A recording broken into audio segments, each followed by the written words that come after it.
Hi, Donley Dolphins and others who are watching around the world. Welcome back to the Dark Hills Divide. We're on chapter 3 today. So recap from yesterday. Remember, Alexa and her father were traveling to Bridewell. We heard the story about how the walls were built around the cities. And we knew that Thomas Warvold was the one who built the walls. And Warvold was also the name of the old man that Alexa was with at the beginning of the story. So there's a little connection there. We'll see if we can figure out what comes next. Chapter 3 is called Bridewell. Bridewell was at the center of everything in our small universe. It had 3 gates, just like the one we entered that afternoon, 1 gate for each walled road. Each gate was made of solid oak and iron and was raised and lowered by chains with thick metal links the size of a horse's head. Towers flanked each gate so guards could observe everyone entering and leaving the encircled town. "Raise the Lathbury Gate," yelled the guard atop the lookout to our left. "Mr. Daly has arrived." The gate creaked ominously before us, stalled, and then burst back to life. It roared open, the chains grating against the stone wall, and the town crept into view as the sun hit the earth in front of us. I crouched down to see under the rising gate, and then I rose up along with the giant, groaning door as the inside of Bridewell came into full view. It was just as I had remembered it, full of tightly packed houses and buildings crisscrossed by narrow streets. Not a single house was constructed more than 2 stories high, so none was tall enough to look out over the wall. The houses and the streets were simple, well kept, and crafted with extraordinary care. The homes were a mix of stone and wood, stone for the walls, aged hardwood for the doors and windowsills, and wood shingles for the roofs. The road and walkways were cobblestone, worn to a rustic brown, but free of garbage and debris. In the distance, I saw the one building that was a full 3 stories, which peeked just over the west side of the barrier between the town and the dark hills outside.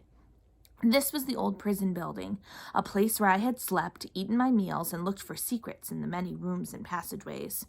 Once the convicts had been returned to Ainsworth, there was no longer a need for a prison in Bridewell.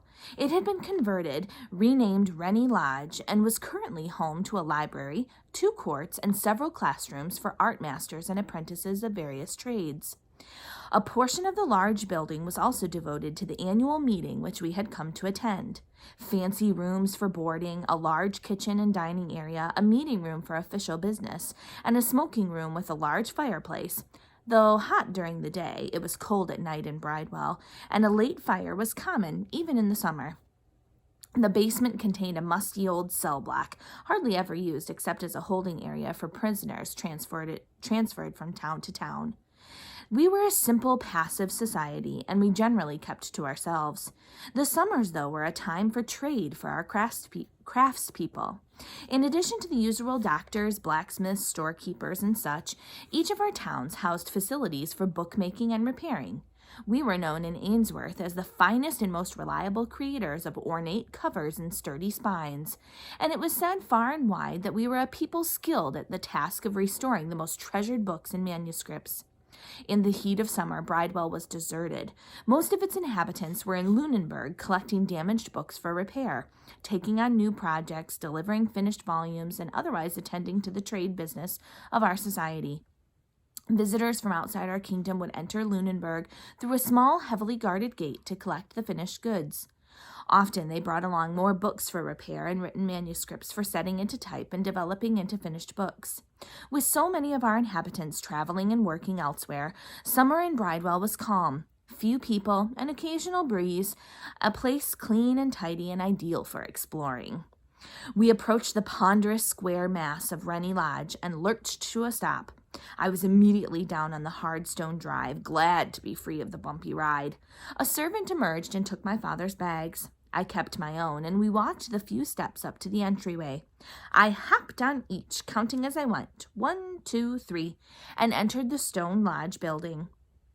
Rennie Lodge was divided into several sections. The entryway was a large open space with a hallway leading to the first floor classrooms, courtrooms, and apprenticeship chambers. Red velvet drapes were pulled back from the windows, and a dust-filled streak of sunlight poured onto the wood staircase leading to the second floor. Another set of stairs, hidden in the shadows, led down to the cell block. "Oh, dear me, it's hot today. Imagine it only gets hotter the higher we go. Up we go," said my father. He was bounding up the stairs ahead of me, 2 steps at a time. I scurried after him, pulling myself up by the banister, just catching his shirt tail as we arrived at the top. Father was prone to grand entrances, and he burst into the smoking room with both arms raised, clamoring for a hug for anyone who would offer one to a weary traveler. "Well, if it isn't my favorite little lady," came a voice, completely ignoring my father and whisking me into his arms. It was Ganesh, the mayor of Turlock, an amusing and lively man with a dry wit and a grandfatherly love for almost anyone he encountered. If Warvold was the brains of Bridewell, then Ganesh was its heart.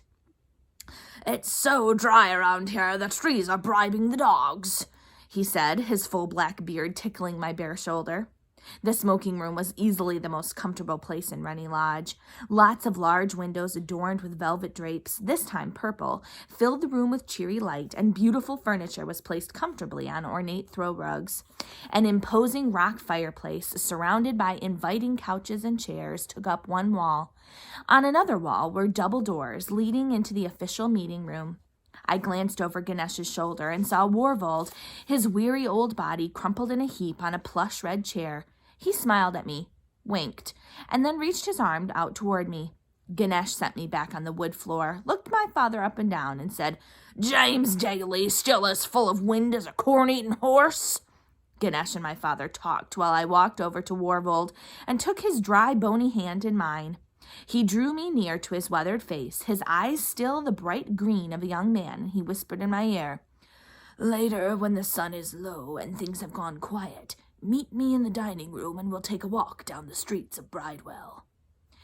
So, Warvold is still alive here, which means the chapter at the beginning must have been ahead in the timeline. So now we're going back in time to figure out how Alexa and Warvold ended up together in that dark passageway. With the greetings complete and work to be done, it was time for me to get off and set up in my room. On my way up the creaking oak stairs, one bag in my hand, I looked back at the massive smoking room, stone walls, dust dancing in the air, the echo of important men becoming reacquainted. I felt much too young to care about the politics of running towns, and I sensed a strange sensation as my father glanced my way. His look told me I was not welcome in these discussions because it was not safe for me to know what it was they were speaking of. Lurking in the dark corners and listening would be met with most unpleasant results. For as long as I could remember, we always stayed in the same rooms, and no one else ever came with us or was a guest while we were visiting. Warvold had but one child, a son, who managed the affairs of Lunenburg in his absence.